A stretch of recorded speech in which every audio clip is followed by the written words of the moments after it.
upacara memperingati Hari Pahlawan ke-71 tanggal 10 November tahun 2016 siap dimulai.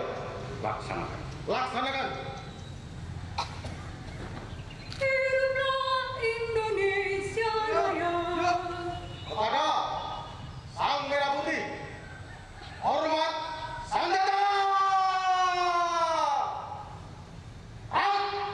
Indonesia tanah airku, tanah tumpah darahku.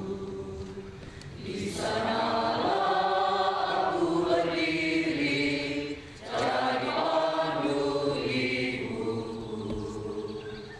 Indonesia kebangsaanku, bangsa dan tanah airku. Marilah kita berseru, Indonesia bersatu. Hiduplah tanahku, hiduplah negeriku, bangsaku, rakyatku semuanya. Bangunlah jiwanya, bangunlah badannya untuk Indonesia Raya. Indonesia Raya, merdeka, merdeka, tanahku, negeriku yang ku cinta. Indonesia Raya, merdeka, merdeka, hiduplah Indonesia Raya. Indonesia Raya, merdeka, merdeka, tanahku, negeriku yang ku cinta. Indonesia Raya, merdeka, merdeka, hiduplah Indonesia Raya. Tegak senjata.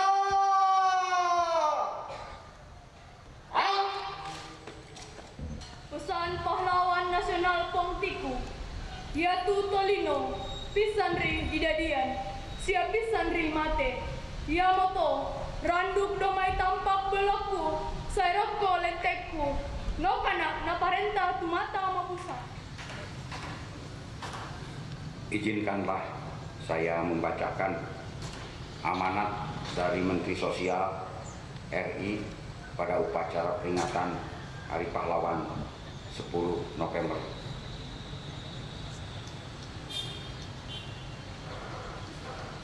Assalamualaikum warahmatullahi wabarakatuh. Waalaikumsalam warahmatullahi wabarakatuh.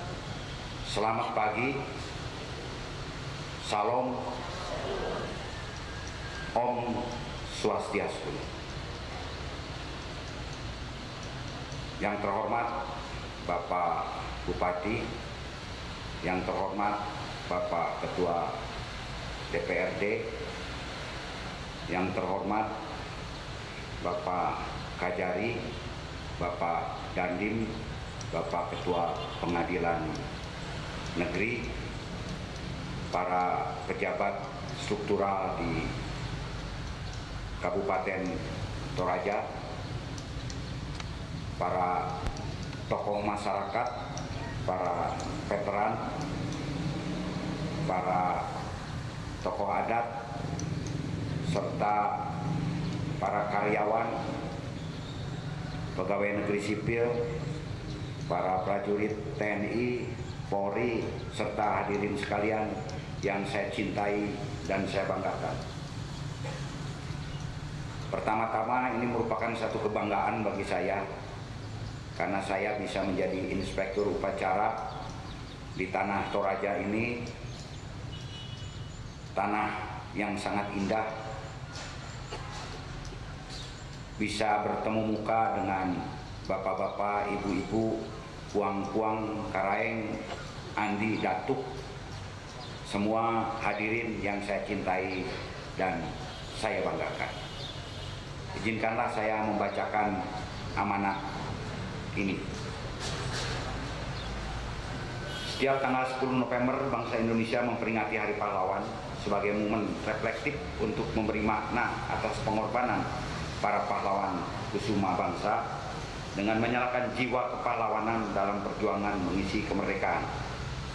Peringatan tersebut didasarkan pada peristiwa pertempuran 10 November 45 di Surabaya sebagai pertempuran pertama dan terbesar antara pasukan Indonesia dengan pasukan asing setelah proklamasi 17 Agustus 45 dengan memakan korban jiwa yang sangat besar. Bahkan untuk menaikkan bendera merah putih saja harus berkorban nyawa, raga, darah, dan air mata. Sementara tadi kita saksikan, kita hari ini bisa bebas mengibarkan bendera merah putih, tidak seperti waktu itu. Ratusan ribu yang menjadi korban, bahkan di Sulawesi sendiri adalah 40.000 ketika Westerly. Jadi untuk menaikkan bendera merah putih itu bukan sebuah perjuangan kecil, tapi sebuah perjuangan besar.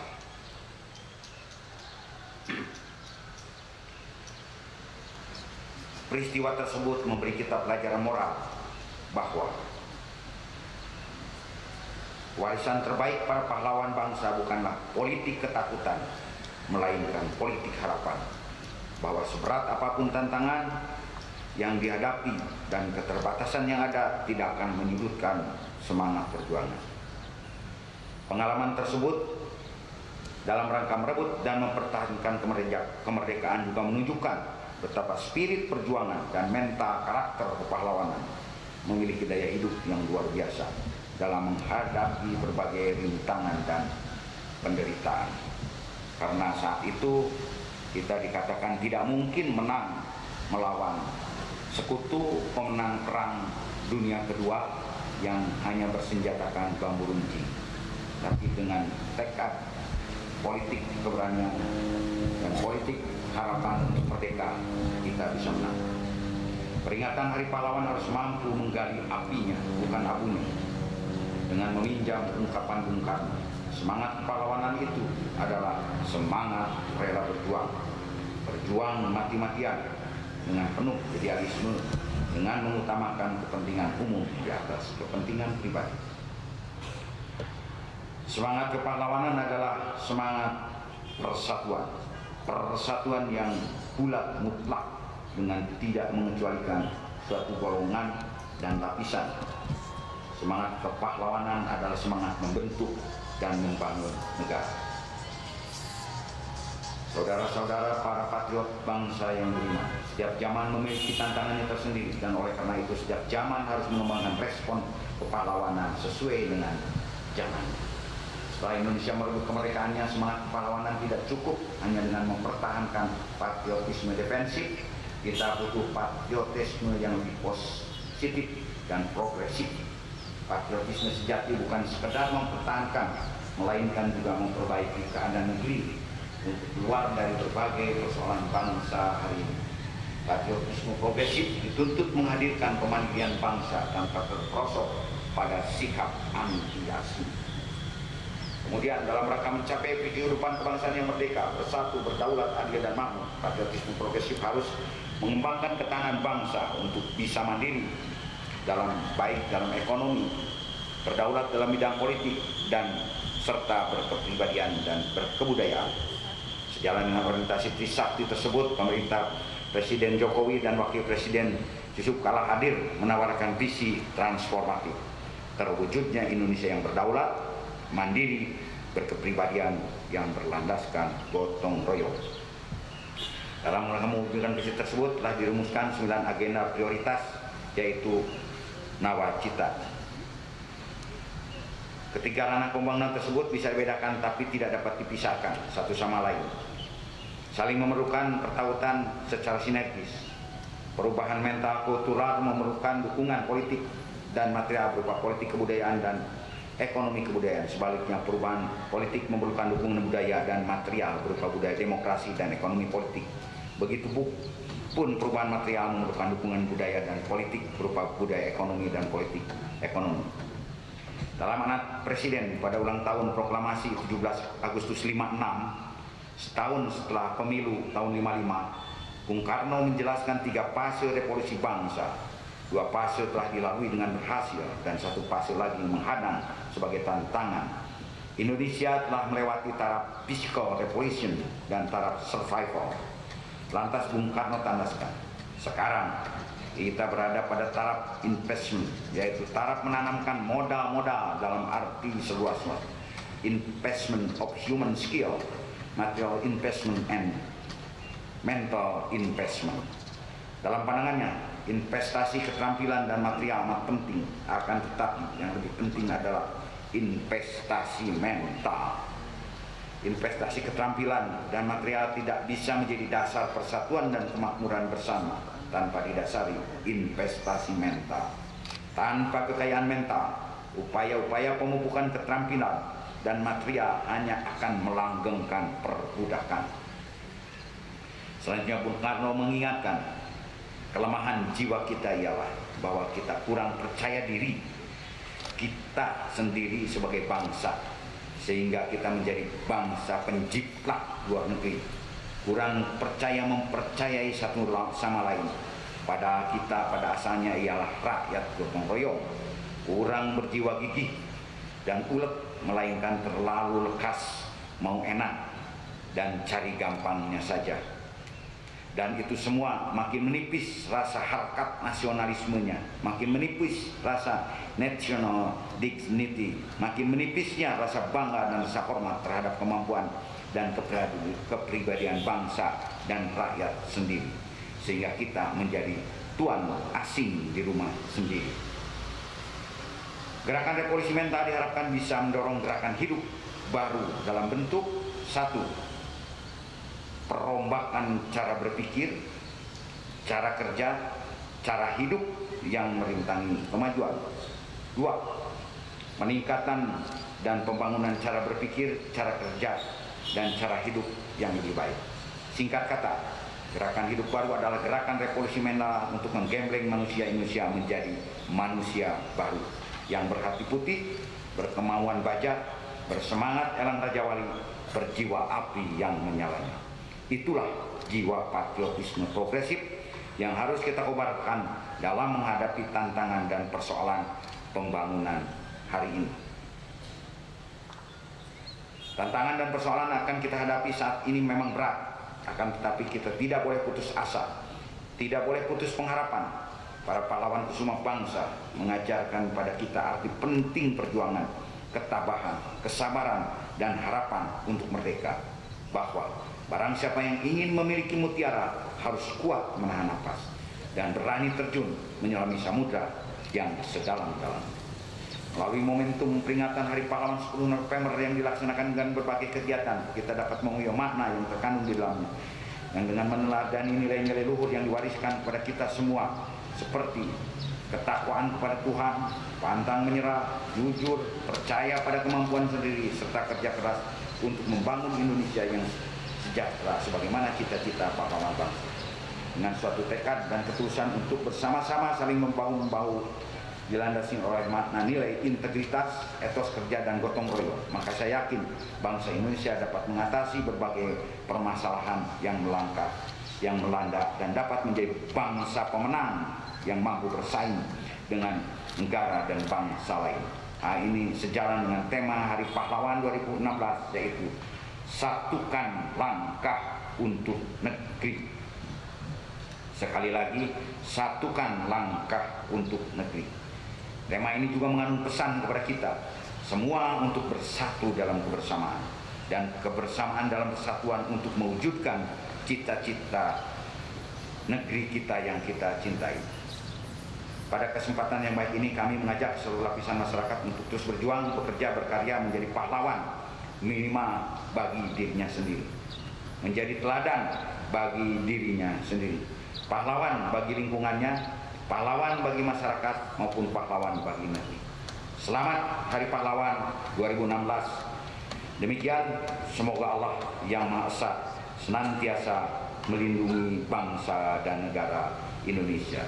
Sekian, terima kasih. Wassalamualaikum warahmatullahi wabarakatuh.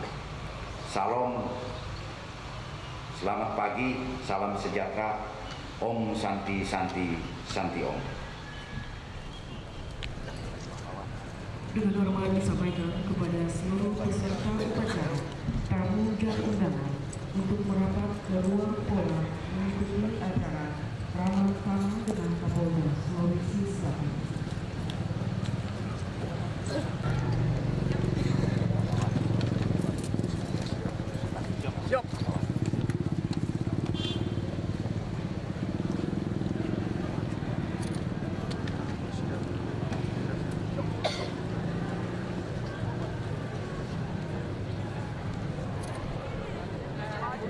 Toda. Mengikuti acara ramah tamah Kapolda Diri aja, mau lambung dari belakang. Ke depan semua. Baris yang kedua, Bos. Dari belakang, Le.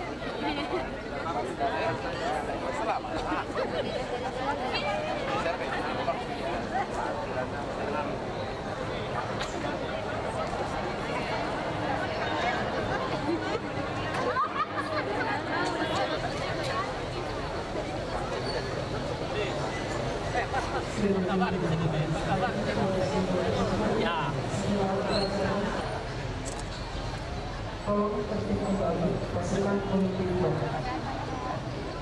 Satu daerah tujuan wisata di Indonesia dan peserta upacara mengikuti dengan penuh hikmat. Dan ini mudah-mudahan bisa menjadi spirit yang baik di Hari Pahlawan. Ini ada kesannya apa Jenderal? Spesial ini kan Jenderal ada di kabupaten ini. Biasa di Makassar. Saya sangat senang sekali saya bisa bertatap muka langsung dengan masyarakat, bisa bersilaturahim, bisa bersalaman. Ini kan satu kesempatan yang langka karena ingin mendekatkan antara kepolisian dengan masyarakat.